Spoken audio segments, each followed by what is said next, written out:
ఈరోజు అవార్డు తీసుకున్నందుకు చాలా సంతోషంగా ఉంది. ఎందుకంటే మన తెలంగాణ రాష్ట్రంలో టాప్ 10 బెస్ట్ జూనియర్ కాలేజెస్లలో మా కాలేజీ సెలెక్ట్ కావటం అనేటటువంటిది నిజంగా మాటల్లో చెప్పలేనటువంటి సంతోషం, ఆనందం. ఇది మాటల్లో చెప్పనంతగా ఉంది. ఎందుకంటే ఇప్పటి నుంచి ఇంకా నాకు బరువులు, బాధ్యతలు ఇంకా చాలా పెరిగినాయి. అంటే ఇంకా మేము చాలా హార్డ్ వర్క్ చేయాలి, డెడికేషన్ వర్క్ చేయాలి. ఖచ్చితంగా చేస్తాం, చేసి నిరూపిస్తాం. ముఖ్యంగా బడుగు బలహీన వర్గాల పేద పిల్లలకు ఖచ్చితంగా న్యాయం చేయాలి. వాళ్ళని అంటే మా కాలేజీలో ఐఐటి సీట్సు, ఎంబీబీఎస్ సీట్సు అవి తీసుకుని రావాలని ఒక తాపత్రయంతో పనిచేస్తూ ఉన్నాం మేము.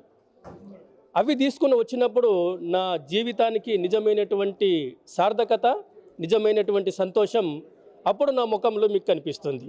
చాలా థ్యాంక్స్ అండి.